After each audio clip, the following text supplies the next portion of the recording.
యాషువా మిస్సయ్య గారి దివ్యనామంలో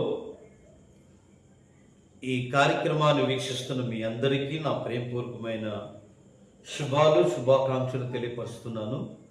తండ్రి ఈ సమయాన్ని అనుకూలపరిచినట్టు యావేకే మహిమ చెల్లిస్తూ ఈ కార్యక్రమం ప్రార్థన ద్వారా ప్రారంభం చేద్దాం. కృప కలిగిన తండ్రి, అతి పరిశుద్ధుడా, జీవాధిపతి అయిన నాయన, నీ శ్రేష్టమైన ఘనమైన నామానికి స్తోత్రాలు చెల్లిస్తున్నాం. గడిచిన తండ్రి పగలంతా కాపాడారు తండ్రి, రాత్రంతా కాపాడుతున్న తండ్రి, ఈ సమయం అందు ఈ కార్యక్రమాన్ని వీక్షిస్తున్న ప్రతి వారిని దీవించమని, మేలుతో నింపమని యాషువా నామము ద్వారా అడిగి వేడుకుంటున్నాము తండ్రి. ఆమేన్. హల్లెలూయా. మంచిది పిల్లరా, ఒక పాట విందాం. తండ్రికి మహిమ కలుగును గాక. హల్లెలూయా. పాట విందాం. పాడనా యావే స్తుతి పాడనా, స్తుతి పాడనా, పాడనా యావే స్తుతి పాడనా, స్తుతి పాడనా.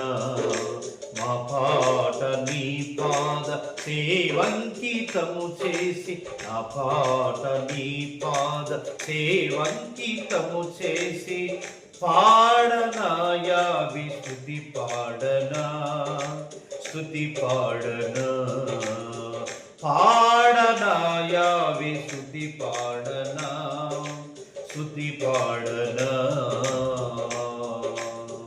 యావే నీవు నా పూజనీయుడవు, యావే నీవు నా యుద్ధ శూరుడవు, యావే నీవు నా పూజనీయుడవు, యావే నీవు నా యుద్ధ శూరుడవు. నా బలము నీవే, నా ఘనతయు నీవే,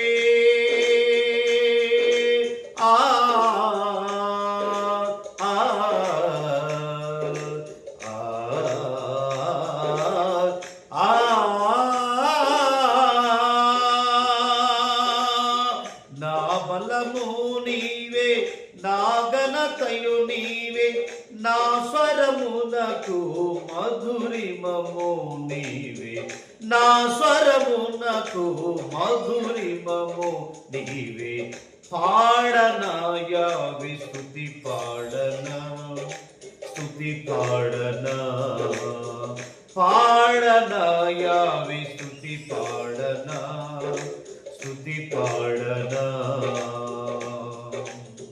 10 తంతులలోన ఒక తంతిగా మారి, పదజాలములోన ఒక పదముగా కూడి, 10 తంతులలోన ఒక తంతిగా మారి, పదజాలములోన ఒక పదముగా కూడి, గంభీర తాళములో తాళముగా మారి,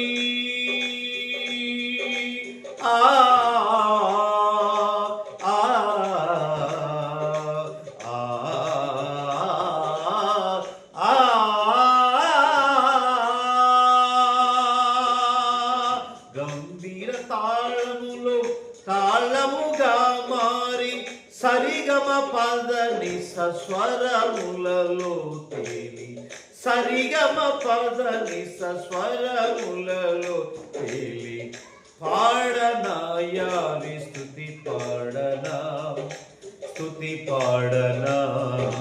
నా పాట నీ పాద సేవంకితము చేసి, నా పాట నీ పాద సేవంకితము చేసి, పాడనా యావే స్తుతి పాడనా, స్తుతి పాడనా, స్తుతి పాడనా.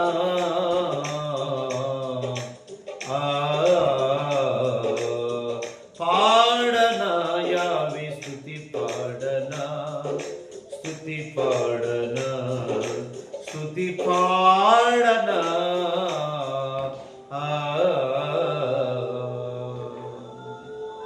హల్లెలూయా. పరమ తండ్రి మనకిచ్చిన సమయాన్ని బట్టి యావే తండ్రి యొక్క వాగ్దానాలు ఈ రోజంతా మనందరం కూడా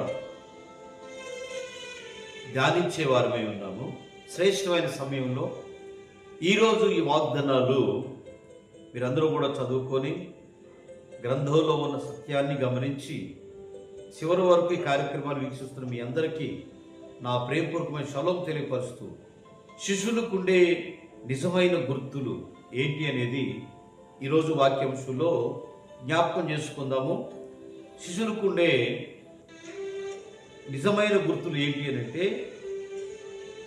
యోహాను సువార్త 15వ అధ్యాయం 8వ వాక్యం, వారు బహుగా ఫలించటం వల్ల యావే శిష్యులవుదురు అని మొదటి మాట తెలియపరచబడుతుంది. మీరు చేసే పనిని అభివృద్ధి పొంది బహుగా ఫలించాలనే ఈ మొదటి మాటగా ఆయన శిష్యులుగా పిలువబడతారని లేఖనంలో రాయబడింది. రెండో మాట యోహాను సువార్త 13వ అధ్యాయం 35వ వచనంలో, ఒకని ఎడల ఒకరు ప్రేమ గలవారై ఉండిన ఎడల ఎలోహిం శిష్యులగుదురు అని ఈ మాట, ఈ వాగ్దానం తెలియపరుస్తుంది. ఎలాగూ అంటే, పాదాలు గడిగి తువాలు కట్టుకొని పస్కా పండగప్పుడు ఒకరి ఎడల ఒకరు నిజంగా ప్రేమ కలిగిన వారుగా ఉంటే యెహోవా మెస్సీయ యొక్క శిశువులుగా మనం మార్చబడతామని రాయబడింది. అదే యోహాను సువార్త 3వ మాటగా 8వ అధ్యాయం 31వ వచనం ఈ వాగ్దానాన్ని చదువుతున్నారండి. వాక్యమందు నిలిచిన వారైతే ఎలోహిం శిష్యులు అవుదురు అని రాయబడింది. తండ్రి యొక్క సత్యవాక్యాన్ని ఆయనలో నిలిచి ఉండేవారు ఖచ్చితంగా యెహోవా మెస్సీయ శిష్యులుగా ఉంటారని రాయబడింది.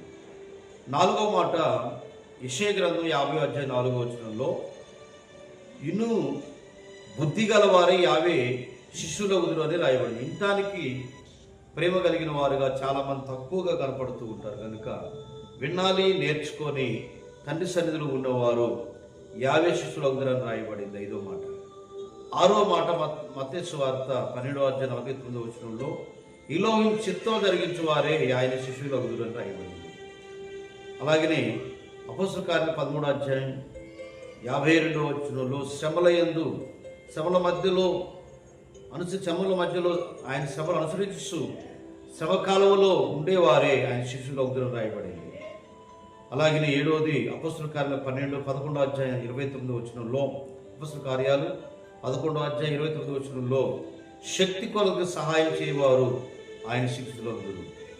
అలాగనే లూకా సువార్త 14వ అధ్యాయం 26వ వచనంలో, తన ప్రాణము సహా ద్వేషించువారు యావే శిష్యులు యెహోవా మెస్సీయ శిష్యులు అవుతారని రాయబడింది. 9వ మాట, శిరువును మోసుకొని ఆయన ఎమడించి వారు యెహోవా మెస్సీయ శిష్యులు అవుతారని రాయబడింది. అదే లూకా సువార్త 14:33లో, తనకు కలిగినవన్నీ నిజంగా విడిచిపెట్టేవారు ఆయన శిష్యులు అవుతారని, ఆయన బిడ్డలు అవుతారని, ఆయన పరిచర్యలో పాల్గొన్నవారని ఈ అధ్యాయాలన్నీ తెలియపరుస్తుంది. అపొస్తలుతో పాటు మనని పోల్చుకుంటాం, ఆయనతో పాటు నడవాలి అంటే ఈ లక్షణాలన్నీ, ఈ వాగ్దానాలన్నీ నెరవేర్చే వ్యక్తులు మనం ఉండాలని, ఆయన శిష్యులుగా అవ్వాలంటే సెలవునెత్తుకుని వెళ్ళాలి, ఆయన ఎమడించాలి, ఉన్నదాన్ని అమ్మేసి ఆయన ఎమడించే వ్యక్తులుగా ఉండాలని బైబిల్ తెలియపరుస్తుంది. కాబట్టి మనం అందరం ఈ వాగ్దానాలు నేర్చుకునే వ్యక్తులుగా మనం సగం అటు సగం ఇటు ఉండకూడదు. పూర్తిగా యావేలో నుండి ఆయన బిడ్డలుగా ఉదయం సాయంత్రం వాగ్దానాలు నెరవేర్చి వాగ్దానాలు పొందుకునే వారుగా ఉండాలి. నిజంగా వాగ్దానాలు లేక ఇదిగో ఎవరు చెప్పిన మాట వినేవాళ్ళు చాలామంది ఉంటారు కనుక ఈరోజు చెప్పడే మాటలు ఏంటంటే, యెహోవా మెస్సీయ శిష్యులుగా మార్చబడాలంటే ఈ లక్షణాలన్నీ కూడా నేను చెప్పాను. ఫలించాలి, సెలవునెత్తుకోవాలి, ఆయన ఎమడించాలి, వాక్యానుసారంగా నిలిచి ఉండాలి, ఆయన బిడ్డలుగా జీవించాలంటే ప్రతిరోజు బైబిల్ గ్రంథం చదవాలి, ప్రార్థించాలి. కనుక ఈ వాగ్దానాలన్నీ యావేతాన్ని దీవించి ఆయన కృపలు బలపరచును గాక. ఈ వాగ్దానాలు చివరి వరకు చూసిన మీ అందరికీ నా ప్రేమపూర్వక షలోం అండి. నిజంగా మీరు ఎంత ధన్యులంటే ఇవన్నీ కూడా మీకు అందించడం జరుగుతూ ఉంది కనుక అట్టి కృపా ధన్యత మరి ఈ ఛానల్లో చివరి వరకు వీక్షిస్తున్న ప్రతి వారికి హృదయపూర్వక షలోం. ఎందరి కొరకు చిన్న ప్రార్థన.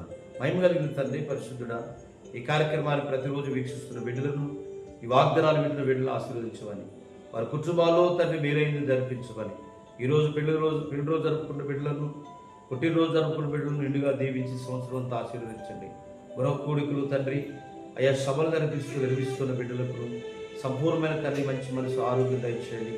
హాస్పిటల్లో ఉండి ఆయన బాధపడుతున్న బిడ్డలకు సంపూర్ణ విడుదల దయచేయండి. రోగాలను విడుదల దయచేయండి అయినా. అయ్యా నీ రక్తం ద్వారా సంపూర్ణ స్వస్థించి నడిపించి కృపలో నింపమని మనందరినీ చేతులు కప్పచెప్పుకుంటూ విశ్వనామం ద్వారా అడుగుతున్నాం తండ్రి. ఆమేన్. మీ అందరికీ నా హృదయపూర్వక షలోం. తండ్రి మనందరినీ దీవించునుగాక. ఆమేన్. షలోం అందరికీ. ఆమేన్. ఆమేన్.